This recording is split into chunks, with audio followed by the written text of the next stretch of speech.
Today I want to talk about dehumanization because I see so much of it online. I see it happening in the real world, and it's probably the most disturbing and destructive force out there right now is just the mass dehumanization of people that I think the internet really helps with, especially platforms like Twitter, platforms like Facebook, really any major social media platform, TikTok. They all can really push dehumanizing propaganda, dehumanizing messages, people on them. And I see so many people embracing these dehumanizing messages. I see it in extreme cases such as Russia's invasion of Ukraine. We see it on both sides.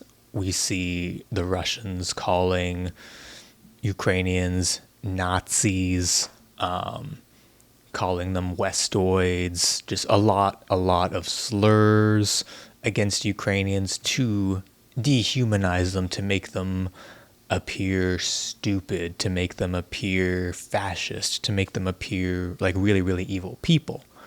And we see dehumanization going the other way. We see very common for Ukrainians not to even call Russians Russians. They'll call them orcs or some other slur.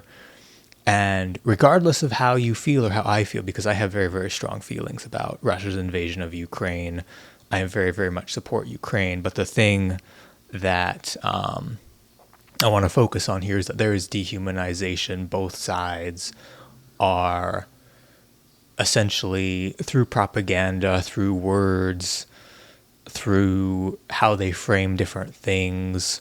Russia, saying things like Ukraine bombed Donbass for 8 years when factually that's not true, or Ukraine really highlighting Russia's war crimes that have happened since February of 2022, like Bucha, Irpin, etc., the black sites that are going on where they are torturing civilians, all of this. When you really put this forth, when you blast it out, it dehumanizes not just the people committing the crimes, but it dehumanizes the entirety of Russia.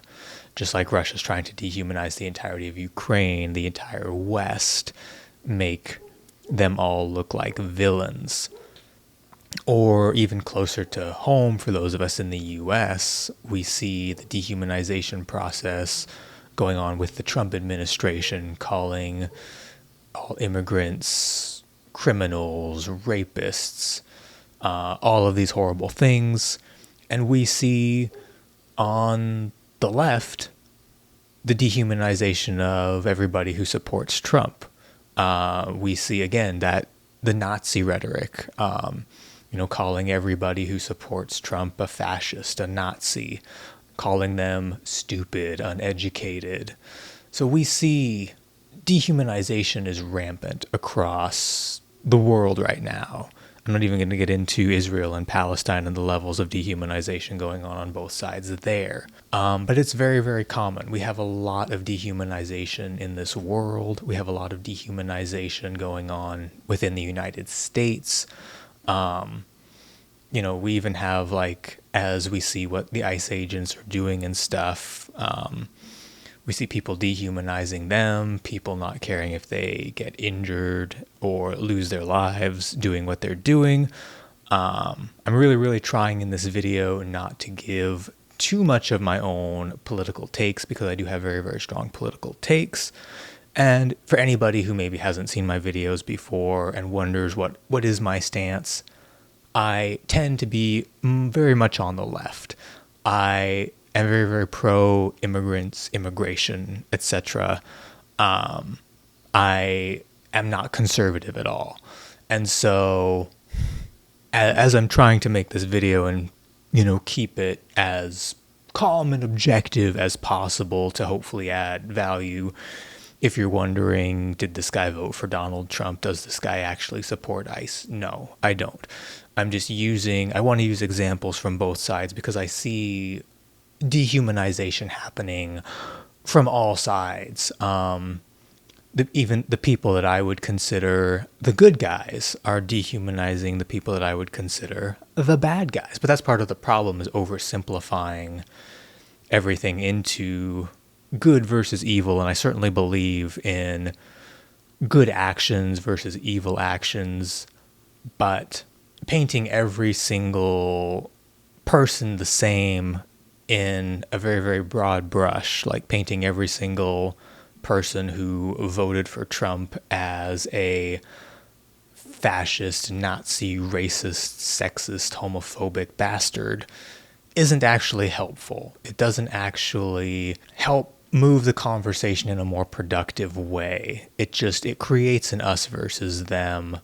It dehumanizes. It makes us not see people who voted for Trump as human if we are on the left, or Trump has done an incredible job at trying to make the left, immigrants, people of color, all of these different things. He and many of the Republicans around him have done their best to completely dehumanize all of these different people groups to MAGA, to the point where there is more rampant racism, where there is more homophobia, LGBTQ plus phobia, where people are celebrating these ICE raids against innocent people, people who actually have documentation. They don't care because they're colored and they probably were bad and they probably were part of MS-13 or whatever.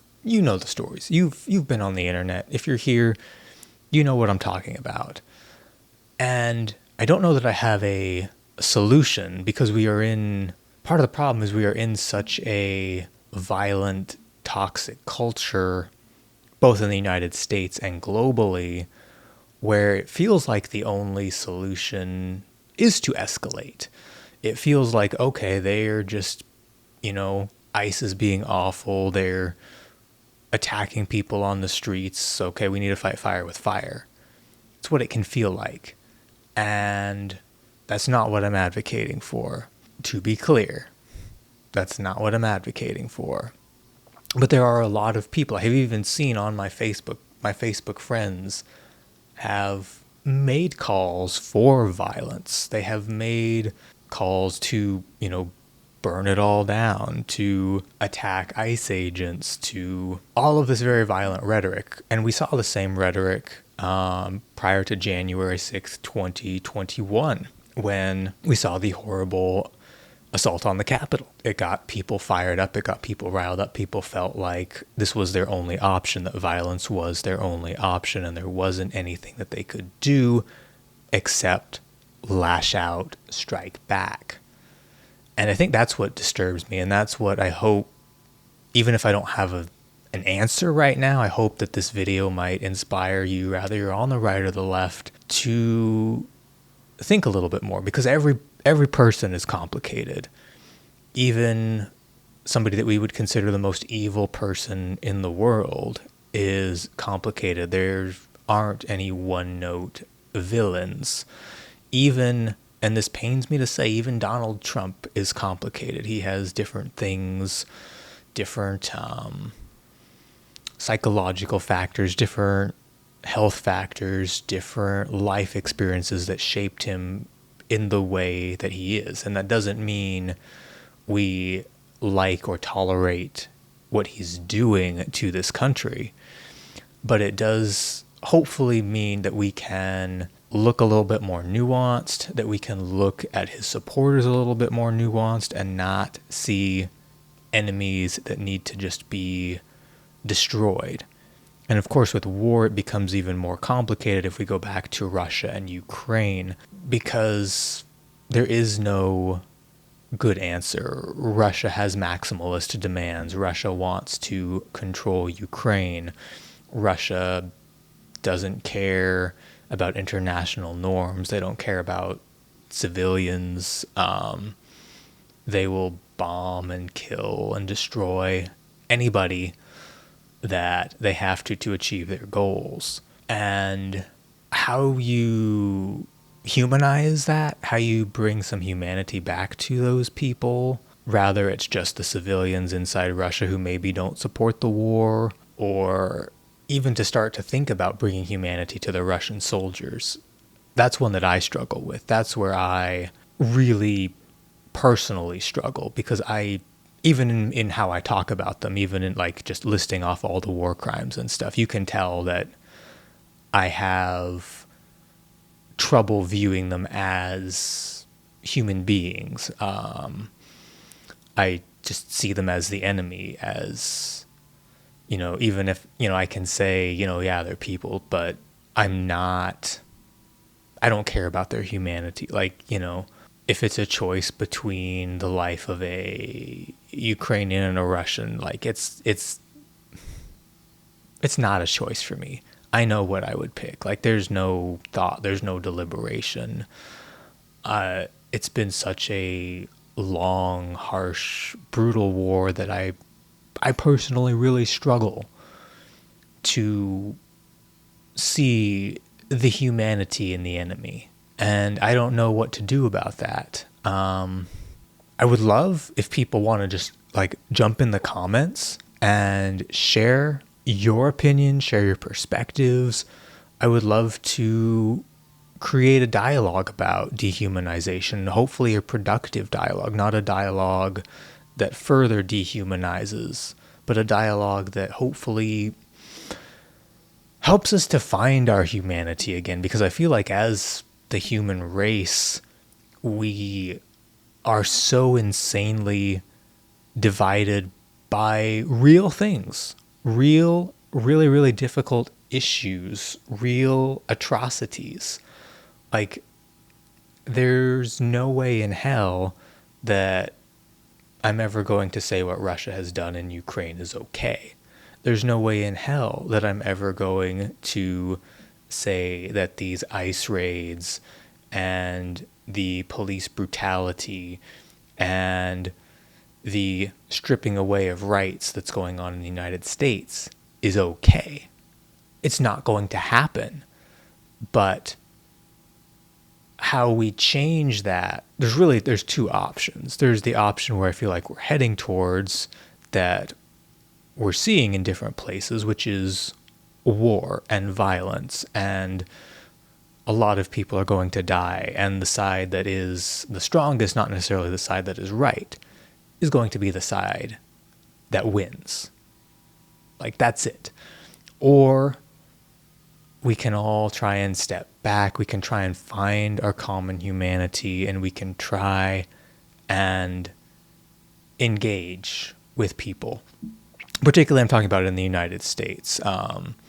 Again, with Russia's invasion of Ukraine, I don't think that Russian leadership is at all open to that. I think they want what they want, and they have done such a good job propagandizing themselves and their people about dehumanizing Ukraine, dehumanizing Europe, dehumanizing the United States, that they don't care.